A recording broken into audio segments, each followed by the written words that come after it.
সালাম আলাইকুম। আমরা সবাই অবগত আছি আগামী 30 তারিখ 50তম BCS প্রিলিমিনারি পরীক্ষা হতে যাচ্ছে এবং এবারই প্রথম যে আপনার গণিতে 15 মার্কের পরিবর্তে 20 মার্ক থাকবে। যেহেতু গণিতের মার্কটা বৃদ্ধি পেয়েছে, আপনার গণিতের গুরুত্বটা অনেক বেড়েছে। কারণ 20 মার্কের মধ্যে যদি আপনি 18 মার্ক তুলতে পারেন তাহলে আপনি প্রিলিমিনারি বিট করার ক্ষেত্রে অনেক এগিয়ে যাবেন।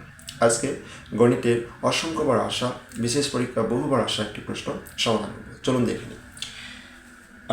প্রশ্নটা হলো, যদি কোনো বর্গক্ষেত্রের বাহুর দৈর্ঘ্য 20% বৃদ্ধি পায় তবে ক্ষেত্রফল কত বৃদ্ধি পাবে? খুব সহজ অঙ্ক, চলুন দেখে নিই। আমরা একটা সূত্র জানি যে আমরা সাকসেসিভ ইনক্রিজিং বা সাকসেসিভ ডিক্রিজিং একটা সূত্রটা কি? সূত্রটা হলো আমার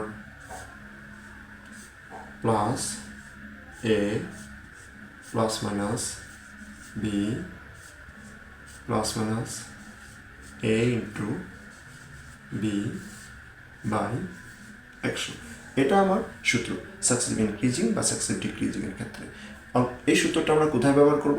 আমরা অনেকেই জানি, আবার আমি বলছি, যেখানে আপনি দেখবেন যে কোনো একটি পণ্যের দাম প্রথমে 10% বৃদ্ধি পেয়েছে, পরে আবার 10% হ্রাস পেয়েছে, বা প্রথমে 10% বৃদ্ধি পেয়েছে, পরে আবার 20% বৃদ্ধি পেয়েছে, এই ধরনের অঙ্কের ক্ষেত্রে আমরা এই সূত্রটা ব্যবহার করব। সূত্রটা কীভাবে ব্যবহার করব?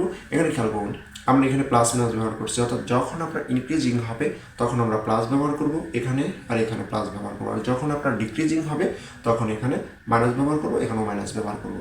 দেখুন, যেমন প্রথমে বললো প্রথমে ইনক্রিজিং হয়েছে, পরে ডিক্রিজিং হয়েছে, তাহলে এখানে প্লাস এখানে মাইনাস। আবার এরকমও হতে পারে, প্রথমে ইনক্রিজিং প্রথমে ডিক্রিজিং, প্রথমে এখানে মাইনাস হবে, পরে ইনক্রিজিং হলে এখানে প্লাস হবে।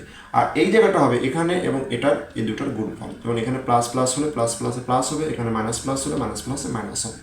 এটা হলো আমার এই সূত্রের মোটামুটি সামারি। এবার অঙ্কে আসি আমরা। অঙ্কটা ছিল, যদি কোনো বর্গক্ষেত্রের বাহুর দৈর্ঘ্য 20% বৃদ্ধি পায় তবে ক্ষেত্রফল কত বৃদ্ধি পাবে। ওকে, আমরা সরাসরি সূত্রে চলে যাই।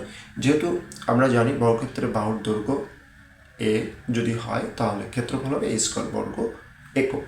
এখন এই যে a স্কোয়ার বর্গ একক, অর্থাৎ এ এখানে দুইবার রয়েছে, অর্থাৎ এই অঙ্কটা আমরা সাকসেসিভ ইনক্রিজিং হিসেবে ব্যবহার করব।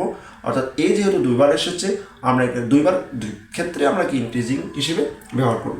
ওকে, তার মানে আপনার প্লাস 20% ইনক্রিজিং হয়েছে, আবারও 20% ইনক্রিজিং হয়েছে, এবার প্লাস প্লাসে প্লাস 20 ইন্টু 20 বাই কত 100।